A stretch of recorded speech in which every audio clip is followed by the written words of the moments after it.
Hey guys, it's Andrew here from 99 Millsy channel, and today I wanted to talk to you about something that happened to me about a year and a half ago. So my wife and I had bought a camper, a travel trailer, and we had an old vehicle, an old F-150 with a wonderful 5.4 liter motor that had a misfire. And we bought a 19-foot Prowler travel trailer, and we had gone out a few times and it was just not hauling it properly because of the misfire. So we decided to upgrade a little bit. So I found on Kijiji up here in Ontario, Canada, that's one of the big ways to find a used vehicle other than Facebook Marketplace. Saw a nice vehicle. I wanted to buy a Toyota Tundra, but just a bit out of our price range. So found a 2014 Nissan Titan. So only had 175k on it, kilometers. And he was asking, I think it was around 12,000. Anyways, we went out there, had a look at it, and drove it. Seemed to be really nice, very well kept, very clean inside. And from my knowledge and experience, the first things I looked at to make sure the mileage was correct, I looked at the steering wheel to make sure it was not worn, the brake pedal to make sure it wasn't worn, the seat where you enter on the driver's side looking for rips. Everything looked okay. The truck seemed strong and powerful, so we went ahead, made a deal, and decided to go for it. So the owner was a 72-year-old Italian man who said he owned the vehicle, or the vehicle was owned by his company for many years. He had driven it for work, and then he decided, or the company decided that they wanted to get something else, so he bought it off them, and he bragged that he made them fix a bunch of stuff before he bought it. And the only reason he was selling it because he wants to retire, and he wanted to get a fifth wheel travel trailer, and the truck wouldn't haul it because the bed was too small, and he wanted to buy an F-250. Long story short, we ended up buying it, and he wanted cash because he said he'd been burned in the past. So we ended up buying it for $12,500, and he gave us a receipt for it. Now, up in Ontario, you usually should get a bill of sale through Service Ontario, which I didn't really think too much. This guy seemed like a really nice guy, very well dressed, and he told me some stories about his life and seemed very trustworthy. Well, when I went to register, the first thing we found out is that I had to print out my own report, and wouldn't you know that the truck had been registered by him previously 6 months earlier with 320,000 kilometers on it.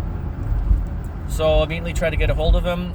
Phone call, wouldn't answer phone calls, but would answer the text, and said he didn't know what I was talking about, blah blah blah, all these things. I gave him a chance to take it back, told him we were going to go to the police if we couldn't get a resolution to the situation, and he basically said, too bad, so sad, you could have backed out of the deal anytime, and you didn't. The truck's yours, and I didn't change anything. He refused to admit that he changed the mileage. He even said, Mo, that maybe I did it, and that he refused to do it. So next thing we decided to do, we went to the police station. They said there's nothing they can do, this is a civil matter. So luckily I'd been dealing with a paralegal for my closings for my US properties dealings, and he also did small claims issues. So we talked to him. I had phoned around in my area, and the best price I got was $5,000, and this paralegal said he could do it for $900. So we embarked on that journey. It's right now March of 2026. I bought the vehicle in September of 2024. We have gone to court, went 2 times because the judge wanted more information, and we ended up winning the court case against him, and he didn't even really mount a defense, but we ended up getting a judgment for $12,500. So happy, that's great. Phase 3, I guess. So the next phase of that is collecting. Good luck with that. So that was the next step, and he claims that he has no money, he is retired. So where we stand now, we are trying to pursue him to get money. We're trying to pull him into court to do an examination of his funds and see if we can get a lump sum, or we can get monthly payments, or come to some kind of agreement. In parallel to this, we have the OMVIC, the Ontario Motor Vehicle Insurance Company, or I forget what it all stands for, and they will help you out. I had reached out to a friend of mine that had a problem, and he got some resolution via that. But we reached out, and they said, no, because you didn't buy it through an OMVIC dealer, we can't help you. But we do have this thing, it's called curbsiders. If you think this person is doing this on a regular basis, you can go after him that way. So we decided to do that. We went out, I submitted something to OMVIC about that, and lo and behold, a few months later, I got contacted. They did an investigation, and they charged him with 2 counts.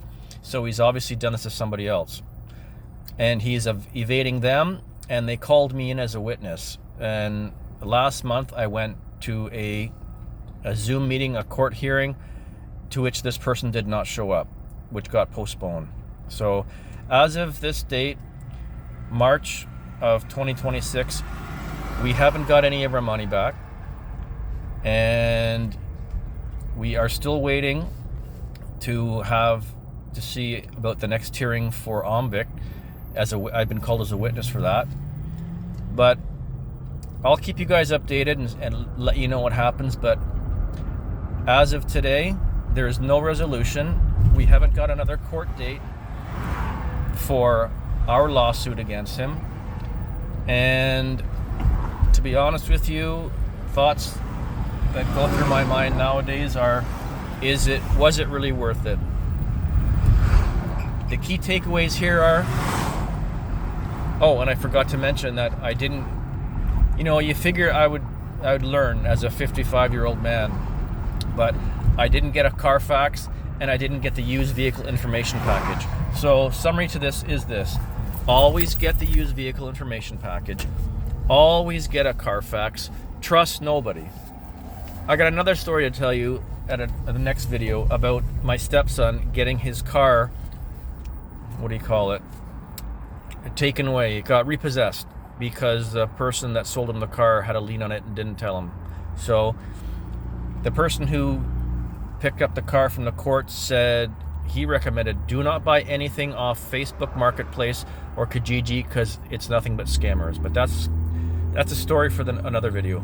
But as of today, we have no money. I'm stuck with the vehicle that has probably close to 400,000 kilometers on it. Thank God it's a decent vehicle. It's been okay so far, although I have had to do a few things that prove that the safety that was done was not valid. Another reason why he was found guilty. But anyways, stay safe out there. Trust nobody. Verify everything. And any comments, let me know about issues you've had, and any recommendations you might have for us as well. And this is Andrew out, and we'll see you on the next video.